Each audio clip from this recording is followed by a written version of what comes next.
Hi everyone, welcome back to WHU TV. It's nice to see you. I hope you're keeping well and having a good start to your weekend or a good end to your week, whichever way you want to look at it. Some news broke earlier today, or I should say yesterday, in terms of the club meeting with the Independent Supporters Committee. Now, the reason why I'm doing this video is to follow up on the video that I did a couple of weeks ago, where I said that the West Ham board are taking things too far with the concession prices, the prices increase of the season tickets, shirts, etc., etc. Right? I mean, even from talking to Rick, thank you very much, mate, for letting me know when I did the video about the shirts, that even the bloody match day program prices have gone up as well, for that matter. But today we're going to be talking about, as I say, that the club have met with the Independent Supporters Committee, and let's talk about what's been released through the very, very kind avenue that is Hammers United, and also a little bit of Claret Blue. But anyway, Claret Hugh even, sorry, Claret Hugh, fraudulent slip. As always, guys, this video is sponsored by the channel sponsor, 3retro.com. Please click the link in the description below that will take you directly through to the West Ham section of their website, where you can purchase some really nice retro gear, along with track jackets, polo shirts, sweatshirts and t-shirts that are made by Admiral and Umbro, so go check those out. And any purchases you make through the link in the description below, the commission that the channel would normally be getting, as I always say, I'll be sending on to the charity Iron Supporting Food Banks. They're based in the Newham area, and they're helping those in the Newham area and the Essex County and further afield for that matter, as they're currently supporting over 60 or 70, or actually probably close to 80, if not by now, food banks as of the time of this recording. So guys, go grab yourself a really nice retro shirt. You'll be saving yourself a few quid in comparison to the club shop. But if you want to make a, and also you'll be helping those the less fortunate than you and I, but if you want to make a donation direct to the charity without making a transaction through the affiliate link, that's perfectly fine. By all means, please do click the Just Giving Fund link that's in the description just above the affiliate link. £1, £2, £5, whatever you can afford. Believe me, guys, every single penny helps, and thank you very much for your donation. So, a couple of weeks ago, there was unrest in the fan base, as there always is, to be fair. But we were very, very unhappy, to say the least. To say that West Ham have been taking the piss out of us for years, and removing the concessions for all but 5 and 6 tiers, which is like up in the gods, was the straw that broke a lot of the camel's back. Now, as we saw from the sort of Vigo friendly, there was not that many people there. There was a lot of families there and stuff, and that's perfectly fine. You know, they only had the lower tiers open. Some places are saying less than 15,000. Some places, well, Claret Hugh, for example. But more specifically, it looks more, from looking at the video footage, it doesn't look more than there's 6,000-7,000 people there at the end of the day. So, you know, and as a result of it, it looks like there was quite a clear the air conversations between the board, well, the lesser board, shall we say? Because I don't think Karen Brady was brave enough to come and face criticism, because she can't. She's an arse.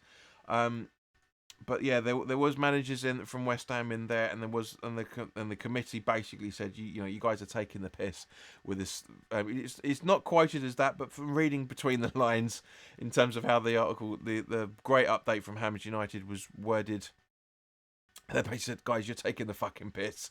Yeah, you're alienating the people that you're trying to keep, and you're also alienating the people that you're trying to bring in. You know, the juniors coming through, and you and I, and also people that are of retirement age as well, for that matter. Those are the people they should be.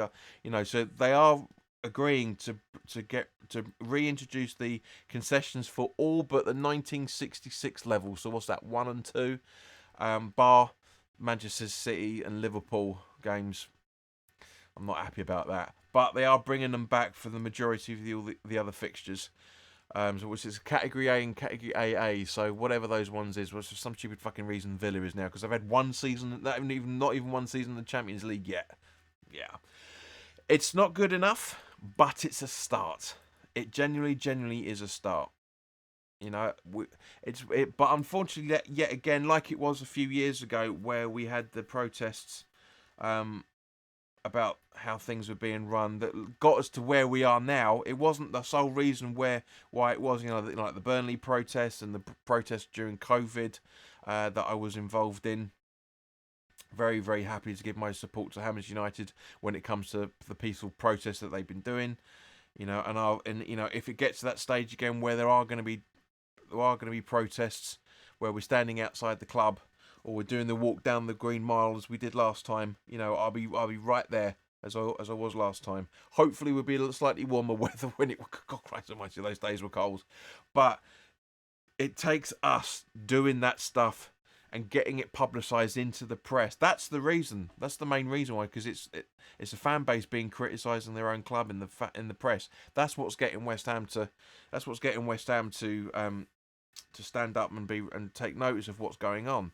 Open their eyes. Obviously, that petition we've been signing for the last few months as well. That's been a big caveat. Sorry, a big cause for what's happened in this decision now. But as I say, I'm very happy that the club are starting to put us back in the level of importance. Yeah, I mean, we are halfway in the ladder of everything. It goes the owners, the shareholders, the supporters, the players, and the manager. That's the level of importance. I mean, I don't know where the employees fit in there. I think the employees fit in just in between the players and the manager somewhere. The people that run the kiosks and all that sort of stuff. But anyway, we are slowly starting to get back a bit more, but we still don't matter. We still don't matter as much as we used to, because it's a business nowadays, guys. We're customers. We're not supporters anymore. That's the problem. I mean, I'm loving the fact that the club is being run by a business. I just don't like the way it's being run as a business. Because football clubs are supposed to be the pillar of the communities, and they're just not anymore. But anyway, I can waffle on about that for another time. I mean, it's 7 minutes already as it is. So, guys, put your comments in the comment section below. Let me know your thinking on this. I'm glad we can try and now focus on what's going on in the pitch, on the training ground, and in the stadiums, etc., etc. If you haven't already done so, guys, and looking by the view figures, you haven't, go and check out the video thing that's up here. This is the Villa preview for tomorrow's game. I'm buzzing for the game. I really genuinely am. It's going to be. It's always great first game of the season, especially right at the start of the season. It's going to be beautifully hot from what the weather report is saying as of the time of this recording, of course. So keep an eye out for that, and make sure you got your suntan lotion ready, because we know what it's like out there, guys. But I'm going to probably come back as brown as a berry like that background if I don't keep myself fully medicated from that point of view. But guys, have a fantastic weekend. See you tomorrow for the full-time thoughts video for the game. But have a cracking one, whatever you're going to do, and I'll see you very soon. All the best now. Take care.